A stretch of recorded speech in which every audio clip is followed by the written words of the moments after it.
How's it going, guys? Welcome back to the channel. So we're going to be checking out a video by the channel, Jay and Mark. This country is 17% fake. So the Netherlands, obviously, that's what they're talking about. You can tell by the thumbnail that they're pointing at the Netherlands.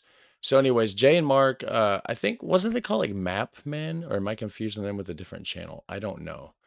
So yeah, links down below for the original video, guys, so you can go over there and hit like on it as well. We're going to check it out. Thanks for watching with me. And I'm assuming they're talking about the polders, actually. 17% fake, right? How much you want to bet? They're talking about polders. There's a saying in Dutch, God schept de aarde, maar de Nederlander schept in Nederland. Another saying in Dutch is, wij smachten naar 88 prachtige nachten bij 88 prachtige grachten. Today's program is about how the... What did he just say? We got... naar 88 prachtige nachten bij 88 prachtige grachten. Today's program is about how the Netherlands picked a fight with the sea and won. Welkom bij Kaartmannen. Wij zijn de mannen en hier is de kaart. Kaartmannen, kaartmannen, kaartmannen. Okay, yeah, Map Man. Yeah, so I think the channel itself used to be called that. I could be wrong. If you spend an afternoon browsing Holland, The Netherlands on satellite view, you'll notice something a little odd. This bit looks pretty normal and European. Lots of green, lots of zigzaggy roads, lots of narrow fields at wonky angles. But as soon as you cross this road, the countryside suddenly turns unusually light brown, with unusually rigid, perfect rectangles and houses spaced out with uncanny, soulless regularity. Curiosity peaked, Flevoland? you turn the clock back to 1945, and it's gone. Curiosity peaked Okay, so they're probably talking about Flevoland then. More than likely, because that's one of the polders that was made from reclaimed land from the water. further. You compare a map of present-day Netherlands to one from 1300 and notice that a whopping 7,000 square kilometres of land, roughly 17% of the whole country, has been conjured out of thin water. What would you like to know first, how or why? Why? Because I thought it was polite to ask. Why? Here's why. Thousands of years ago, when settlers came to these low or never lands, they found fertile soil, plentiful fish stocks, and abundant water resources. But there was a And they still love their fish there. They love some salted herring. catch. The lowness of the land meant that the coastline kept changing. One year the coastline was here, the next year it was here, and the year after that it was here. Yeah, not This good. level of unpredictability of wetness was no way to live. And so, to keep their feet dry, the Dutch took action. They invented clogs? No. First, they built dikes. I have clogs. Actual clogs that actually one of the viewers sent me from the Netherlands. Thank you very much. If you're watching. Dikes are Dikes, big yeah. walls to stop water going where it oughtn't. If you put them next to wet things like rivers and lakes, you can stay dry on the other side of them. Next, they built windmills. If you put an Archimedes screw in the water and connect it to a windmill, when the blades turn, the screw scoops the water out, turning it into useful dry land for growing plants and cows. These patches And that's why there's so many windmills in the Netherlands. The windmills are there to suck out the water from the polders. of X-water were called polders. Yep. The Dutch put hundreds of little polders everywhere and became the nation that was best at land reclamation in the world.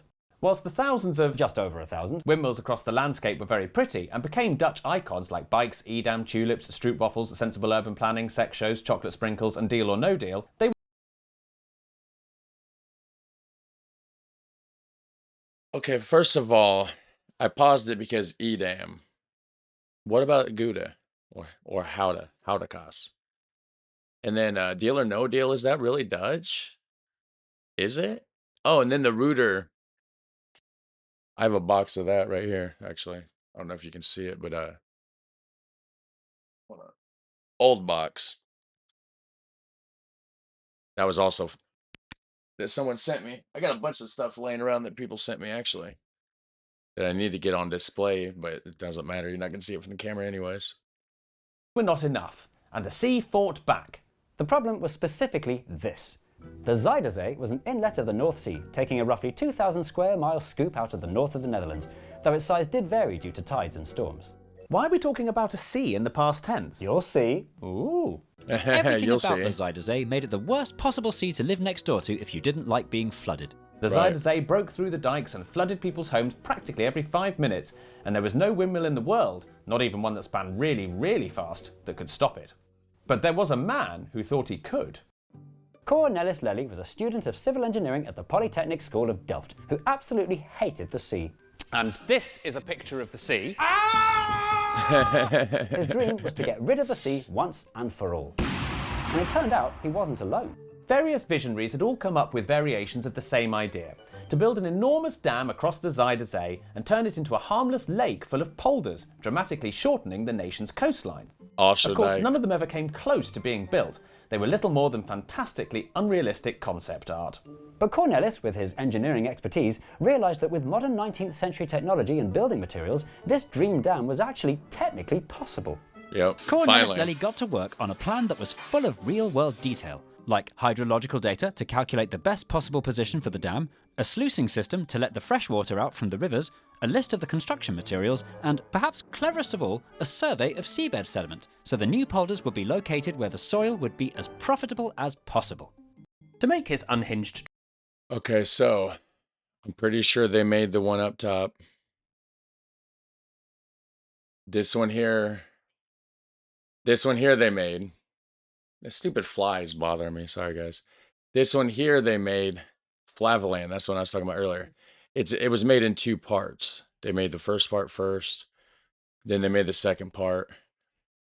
And there's an island, Urk, that used to be there. That's part of this one. This one here never got made. I'm pretty sure. Unless I could be getting these two confused, but I'm pretty sure this is the one that didn't get made. dream to delete the sea become a reality, Cornelis went into politics and was soon appointed Minister for Transport and Water Management. He was now finally ready to submit his Zuiderzee Works master plan before Parliament. But Parliament turned it down. Cornelis's dam was too damn expensive, and they worried that fishermen whose livelihoods depended on catching saltwater fish would lose their livelihoods. No fish! No! Yeah, so I'm pretty sure that it certainly messed up the marine biology and probably pissed off a lot of fishermen at the time. I guarantee it. And then of course you got the people that had like beautiful waterfront property, right? Then they built a giant polder there. Now they don't have waterfront property anymore. They're not going to be happy about it either. Fish for sale here! The fish would lose their livelihoods. Sorry. No fish! No fish for sale here! Nope. It seemed Cornelis's dream was dead in the water. Until... Where are we going? Love Sunday lunch. Conversations with the family. Not anymore. All because of Surfshark VPN, the sponsor of this video. It's available with one account on an unlimited number of devices. So the conversation's over. I mean, it's like a Hook classic. and tune. She's watching content from a streaming service not available in the UK, and one of Surfshark's over 3,000 servers in over 100 countries. Old school There's classic Monty, commercial, using but Surfshark like to encrypt his data to avoid with age modern restrictions, stuff. so he can look at goodness knows what. And my wife, she's shopping for holidays using region-specific pricing. Beautiful with wife you discounts got that are there. only available abroad. Yeah. Wish I'd never signed up to Surfshark by going to surfshark.com/mapmen and There you entering the go. code MAPMEN to get an extra 4 months for free. Oh, stop going on about Surfshark. 4 You whole blame it months. for all your problems. Can't find your socks? Surfshark hid them. Roast pork tastes disgusting. Surfshark cooked it. Accrington Stanley lost the match. Surfshark was playing. Surfshark, Surfshark, Surfshark. Morning, noon and night. Love Sunday lunch. That's lunch. Conversation with the family. That was a heck of a lot of food for a lunch. I thought that was a dinner thing going on. That was a very weird, depressing situation, obviously humorous. Yeah. Anyways, onward. Get you that Surfshark thing though. Oh, sorry. It seemed Cornelis' dream was dead in the water until Dead in in the January water. 1916, the Netherlands saw their worst flood in hundreds of years. Oh, 19... The Dutch were used to floods, of was course. in but this 1959, right? Until in January 1916, the Netherlands saw their worst flood 1916. in hundreds of years. I thought there was a flood of 59 or The something. Dutch were or- used to floods, of course, but this one was particularly bad timing Yeah. because of the First World War. I thought the Netherlands were neutral for World War I. Yes, but their neighbours absolutely weren't. Germany, Belgium, France and Britain were so busy fighting, they stopped all international trade, and that meant the Dutch had to rely entirely on the food from their own farms. So the flood didn't just destroy homes, it caused a massive food shortage both during and after the disaster. The Dutch were homeless, hungry and wet. In these Sucks. conditions, Lely's plan didn't seem quite so unhinged after all. Thirsty. And so, in 1927, 36 years after he first proposed it, Cornelis finally began work on the Afsluitdijk. Afsluitdijk. The dike was completed Afsluitdijk. ahead of schedule in 1932. At 20 miles long, or 32 kilometres if you insist, it was the longest dike the world had ever seen. The Zuiderzee was a zee no more. It was now a mere, the IJsselmeer. And now that the water was calm and shallow, they were ready to build the biggest polders the world had ever seen. Hundreds Yep. of farmers moved in to Yeah, they built the top one, then the one on the right.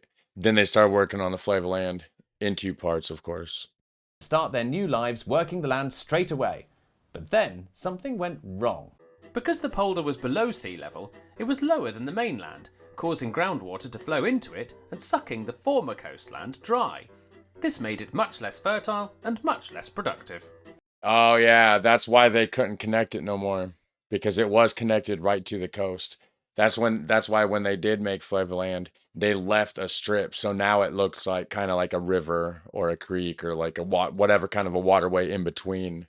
And then the polder, right? Yeah. Forgot about that. That's the reason.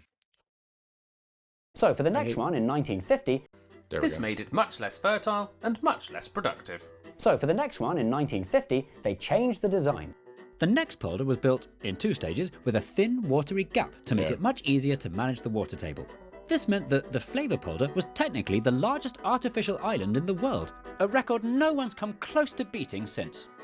So, Nice. overall, was Cornelis Lely's Zuiderzee Works project a success? In every way imaginable, yes. When the next massive storm came in December 1953, the structure held back the sea and prevented what would have been catastrophic flooding.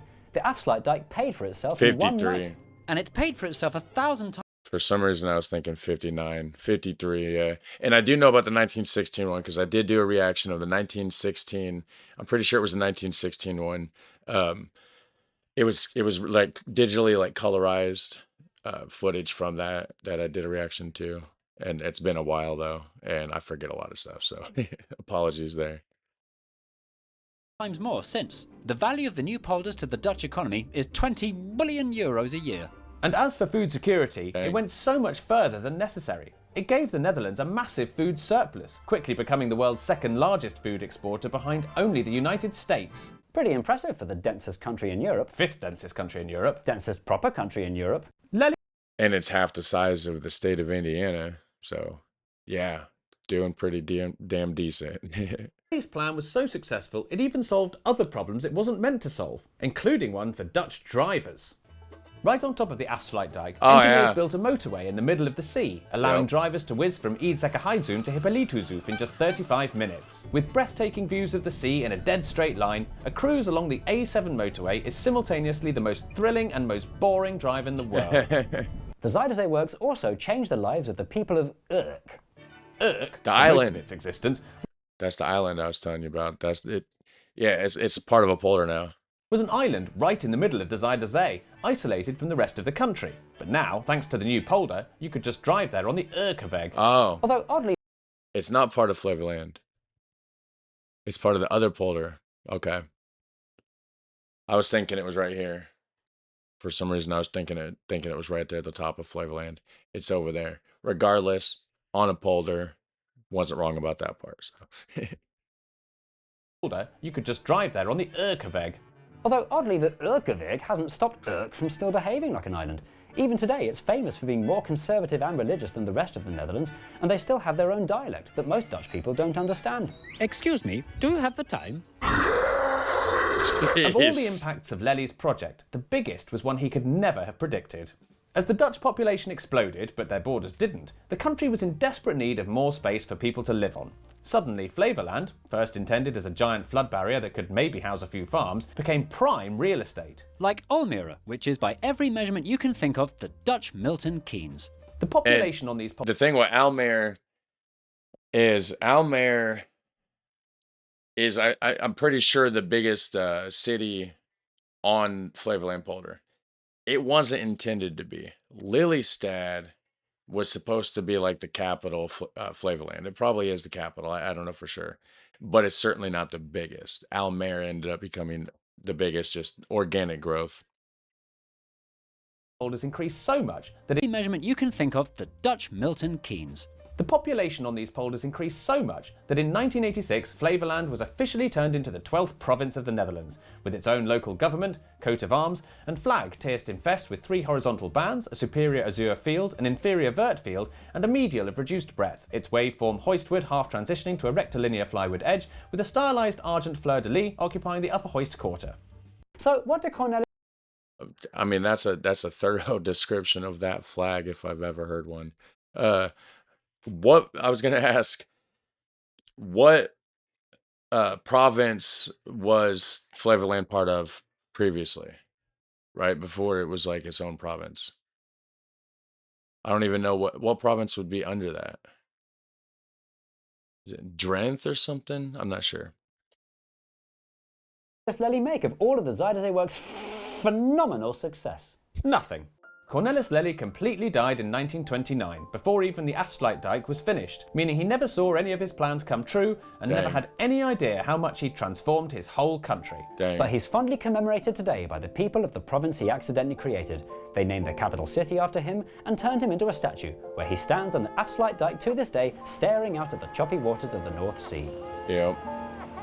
The Dutch had proven themselves the masters of land reclamation, literally laying the groundwork and showing the rest of the world how it's done. Which inspired the rest of the world to give land reclamation a go themselves, and for all sorts of different Florida. useful reasons. 1. And Airports. Dubai, or If your where? land is too lumpy for a runway, simply put it in the sea. The Japanese do it all the time. Kansai, Chubu, Nagasaki. 2. Playing Nice. geopolitics. China built islands in the middle of what they now call the South China Sea, so that they're technically able to claim the sea around it. 3. Adding extra space to coastal cities with no course they other did. direction to expand. Examples include the Maldives, Singapore, and Hong, to name but 2.5. And 4. Because they can. Dubai, the city of brute force superlatives, has sprinkled Yeah. dozens of artificial islands along its coast for luxury resorts and hotels, despite having no shortage of space inland for sensible suburbs. Land reclamation today And you know, thousands and thousands of years from now, they're gonna see it and think it was like related to the gods or something. Like you see all the time of like these ancient civilizations and stuff. is increasing all over the world. Everybody's doing it. Jakarta, Shanghai, Manila, Lagos, Boston, Vancouver, Macau. Mumbai. So does that mean that land reclamation is the solution to all of society's problems? And will the Netherlands of 2125 No. look like this? Well, No, what? no. Land reclamation only makes sense if the advantages outweigh the disadvantages, and the disadvantages are numerous. It's really expensive, requires huge amounts of sand, which the world is running out of. it needs Is it? constant maintenance to stop Probably, it yeah. sinking, and worst of all, it upsets the fish.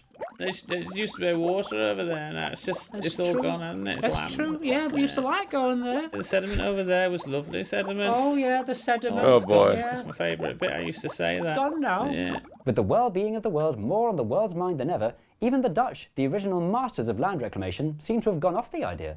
The final polder from Cornelis Lely's original plan, Markevard, They never did it. was cancelled in 2003, despite the dike already being built, making it a sort of lake within a lake. Today, it's used as a freshwater reservoir and nature reserve. Perhaps the oddest thing about the process of building land in the sea where there wasn't land before Why'd they cancel is it? the word we use for it. Reclaimed?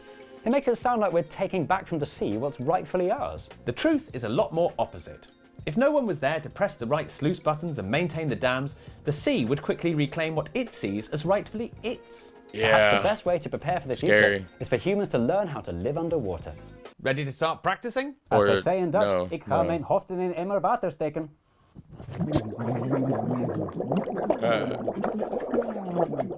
It means get Sick good, of kitchen grit. get good and used to pushing those buttons and pumping that water out because you know Yeah, if you stop, it's gonna get you. What is this? We're gonna watch it. It's probably funny. Grease stains? Overwhelmed by limescale? Then give your kitchen that sparkling new look with This Way Up, When Maps Go Wrong and Why It Matters, the debut book from the creators of Map Men. That'll This fix your book is kitchen. jam-packed full of fascinating facts and sensational stories that cuts through stubborn stains in seconds. There you go. With its rigorously researched and fantastically funny chapters, This Way Up When Maps Go Wrong easily tackles greasy surfaces with so much extra detail that only a book can provide. That's This great. Way Up When Maps Go Wrong contains the world's biggest and worst map blunders, leaving your kitchen up to 19% germ-free and smelling exactly as it did before.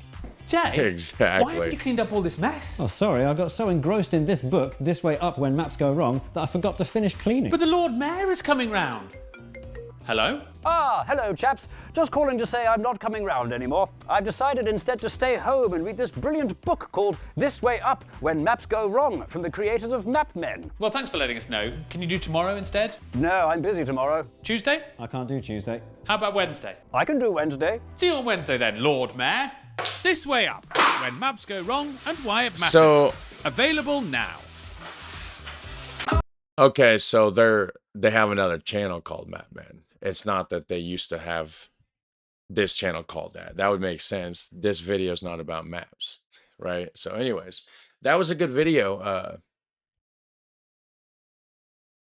17% fake. I thought it was a higher number than that though. I really thought it was like almost 30% that's been reclaimed from the sea. I don't know. I forget a lot. But anyways, you guys have a super fun, awesome day. Hit like and subscribe, and I'll catch you in the next one. Take care. Bye.